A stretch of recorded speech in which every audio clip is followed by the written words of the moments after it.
Back to news. చుట్టూ దట్టమైన అడవి, ఎటు చూసినా ప్రకృతి అందాలు ఇక్కడి గ్రామాలకు మాత్రమే సొంతం. ఈ అందమైన అందాల వెనుక పెను విషాదం కూడా దాగి ఉంది. గట్టిగా వర్షం పడితే చుట్టుపక్కల వాగులు వంకలు పొంగి బాహ్య ప్రపంచంతో సంబంధాలు తెగిపోయే పరిస్థితి.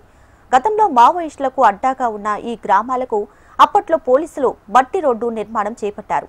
ప్రస్తుతానికి అది కూడా గుంతలమయం కావడంతో రాకపోకలకు ఇబ్బందులు తప్పడం లేదు. దీంతో గ్రామానికి సరైన రవాణా సౌకర్యం లేకపోవడంతో ఇతర ప్రాంతాల నుంచి ఇక్కడికి యువతకు పెళ్లి సంబంధాలు కూడా రావడం లేదు.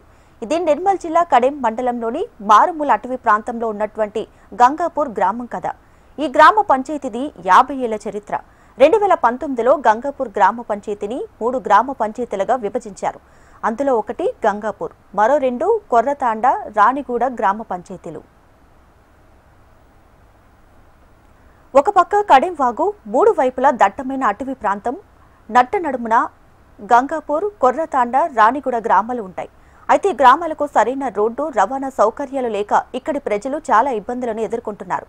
ఇక్కడ పండించిన పంట దిగుబడులను మార్కెట్కు తరలించాలన్నా కష్టాలు తప్పడం లేదు. గంగాపూర్ నుంచి ఎటు వెళ్లాలన్నా కడెం నది దాటి వెళ్లాల్సిందే, లేదంటే అటవీ మార్గం గుండా సుమారు 15 కిలోమీటర్ల వరకు ప్రయాణం చేయాలి. అయితే కడెం నదిపై వంతెన లేకపోవడంతో వాగులో తెప్పలపై ప్రయాణం చేయాల్సి ఉంటుంది. అలా పుట్టిలో ప్రయాణం చేస్తూ ప్రమాదానికి గురై ప్రాణాలు కోల్పోయిన ఘటనలు చాలానే ఉన్నాయి. గ్రామస్తులు అత్యవసరంగా వెళ్లాలంటే బ్యాక్ వాటర్ వరకు బైక్లపై వచ్చి అక్కడి నుంచి తెప్పల సాయంతో ఒడ్డుకు చేరుకునే పరిస్థితి. ముఖ్యంగా అత్యవసరంగా కొంతమంది వెంట తెచ్చుకునే మోటార్ బైక్లు సైతం తెప్పలపై నుంచి తీసుకువెళ్లడం జరుగుతుంది.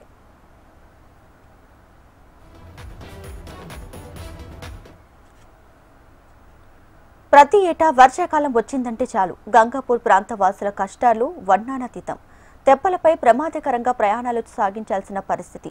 ప్రాణాలను అరచేతిలో పెట్టుకుని గమ్యస్థానాలను చేరుకోవాల్సిందే. ఒక్కొక్కసారి పుట్టి మునిగి ప్రాణాలు కోల్పోయిన ఘటనలు చాలానే ఉన్నాయి. ఇంత దారుణమైన పరిస్థితులు ఉన్నప్పటికీ పాలకులు మాత్రం తమ వైపు కనీసం కన్నెత్తి కూడా చూడటం లేదని ఆవేదన వ్యక్తం చేస్తున్నారు ఇక్కడి ప్రజలు. ఇప్పటికే ఎన్నోసార్లు కడెం నదిపై వంతెన నిర్మాణం కోసం అర్జీలు పెట్టుకున్నప్పటికీ తమ గోడును ఎవరూ పట్టించుకోవడం లేదని కన్నీళ్లు పెట్టుకుంటున్నారు. గతంలో వంతెన నిర్మాణం కోసం శంకుస్థాపనలు జరిగినా పనులు మాత్రం ముందుకు జరగలేదని మండిపడుతున్నారు. ఇప్పటికైనా ప్రభుత్వం అధికారులు కళ్లు తెరిచి తమ ఆవేదనను అర్థం చేసుకోవాలని కోరుతున్నారు. మా కడెం మండలో కడెం సేర్లో మాకు బిర్జు ఇబ్బంది ఉన్నాయి సారు. మా జంగలకి వెళ్ళి అటు నవపేట నుంచి వద్దామంటే ఫారెస్ట్ వాళ్ళు రానిత్తలేరు, రోడ్ ఇత్తలేరు. మొత్తం ముర్రెలు కోసుకుపోయి నాశనం అయింది. బండ్లు పోడు ఇబ్బంది అవుతుంది. ఇప్పుడు బిర్జు మాకు కావాలా, ఎక్కడికి వెళ్ళి మాకు బిర్జు కావాలా, ఇక్కడ సోమర్పేటల మీదకి వెళ్ళి. ఇప్పుడు ఇది ఫస్ట్ వేసింది దిమ్మెలు బాగా హైట్ తక్కువన్నది. ఇప్పటిది మా అతను తయారయ్యేది కొంత హైట్ లేపి బిర్జు కావాలా సార్. మా కడెం మండలం నుంచి గంగాపూరు బాగా ఇబ్బంది, రోడ్డు ఇబ్బంది అవుతుంది. చిన్న పిల్లవాళ్ళు ఆన వచ్చినా కానీ ఆనకు సర్వకోస అవుతుంది. ఇప్పుడు డెలివరీకి పోవాలంటే నిర్మల్కి దేవునికి గుర్తు సారు. ఇప్పుడు మా కడెం మండలికి పోవాలంటే ఇబ్బందే, నిర్మల్కి పోవాలంటే ఇబ్బందే. డెలివరీ అయిన వాళ్ళు నడమనే డెలివరీ అయిపోతారు. ఇప్పుడు టెప్పలు పడుతున్నాయి కాబట్టి ఇట్లా దాడుతున్నాయి. మీ బండల్స్ ఎట్లున్నాయి చూడు సారు, అంత గలీజ్ ఉన్నది. ఎట్లా ఇబ్బంది కాకుండా మాకు బిర్జు కావాలా.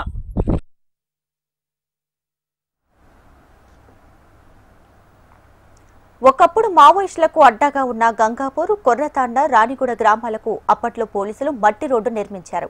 అయితే ఇప్పటికీ ఆ రోడ్డే వీరికి ఆధారంగా మారింది. కానీ ఇటీవల కురిసిన వర్షాలకు ఆ రోడ్డు కూడా గుంతలమయమైంది.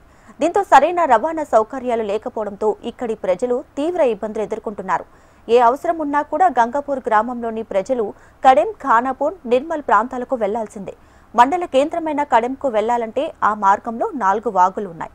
అడవి మార్గంలో ఉన్నటువంటి ఆ వాగులు దాటుతూ ప్రస్తుతానికి రాకపోకలను సాగిస్తూ జీవిస్తున్నారు. అది రామిగూడెం గ్రామ పంచాయతీ. మాకు వర్షాకాలం వచ్చిందంటే ఇదే తెప్పలతోటి దాటుడు కష్టం ఉన్నది. వర్షాకాలం వచ్చిందా గోస యువతల ఈ ప్రెగ్నెంట్ ఉన్న వాళ్ళకి గిట్ట కష్టమే, పోయటానికి మాకు కష్టమే. కొద్దిగా వరపిచ్చిందంటే యువతల గడ్డ దాటేదాకా దేవునికే తెలుసు ఇక మా కష్టం. ఇక ఇప్పుడు ఇంతకు ముందు వేసింది బిరుజు కూలిపోయింది సార్. ఇప్పుడు కట్టేదైనా తొందరగా కట్టి ప్రభుత్వం అయినా ఇప్పుడు కొద్దిగా శ్రద్ధ చేసుకొని దాన్ని ఇమ్లీట్లో కట్టాలా, దాన్ని కొద్దిగా కాస్ట్లీ కట్టాలి. ఇంతకు ముందే మంచి కట్టలే, అది కూలిపోయింది. ఇంతకు ముందు ఎన్నో కట్టిండ్రు, అవి ఆగినాయి. కానీ మాది కేసీఆర్ ప్రభుత్వంలో కట్టిండ్రు, అది ప్రభుత్వం ఎట్లా కూలిపోయింది, ఈ బ్రిడ్జ్ కూడా అట్నే కూలిపోయింది సార్. ఇప్పటికైనా మంచి కట్టాలని కోరుతున్నాం. గంగాపూర్ గ్రామానికి సరైన రవాణా సౌకర్యం లేకపోవడంతో అత్యవసర వైద్య సేవలకు తీవ్ర ఇబ్బందులు ఎదురవుతున్నాయి.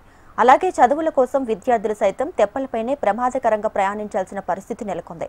మరోవైపు ఈ గ్రామాలకు రవాణా వ్యవస్థ లేకపోవడంతో గ్రామాల్లోని యువతీ యువకులకు ఇతర ప్రాంతాల నుంచి పెళ్లి సంబంధాలు కూడా రావడం లేదని ఇక్కడి ప్రజలు వాపోతున్నారు. గత ఏడాది గంగాపూర్ గ్రామానికి రోడ్డు నిర్మాణం కోసం అప్పటి జిల్లా ఇన్ఛార్జి మంత్రి సీతక్క శంకుస్థాపన చేసినా పనులకు ఎలాంటి మోక్షం కలగలేదు.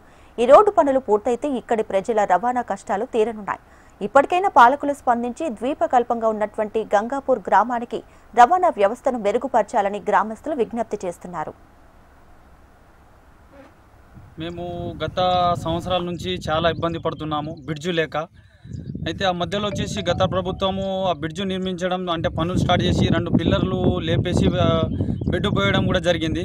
కానీ నీళ్ళ ప్రభావం మళ్ళీ నాణ్యత లోపం వలన అది కూలిపోవడం జరిగింది.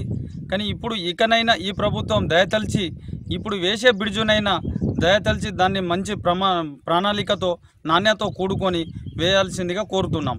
ఇంకొకటి ఏంటంటే మా బాధలు వచ్చేసి వైద్యకు కానీ విద్యకు కానీ నోచుకొని జీవితాలమై. ఎందుకంటే ప్రతిదీ ఏది ఉన్న అత్యవసరం అనుకునే టైంలో 1 గంటలో చేరుకుంటాం అనే సందర్భం మాకు లేనే లేదు.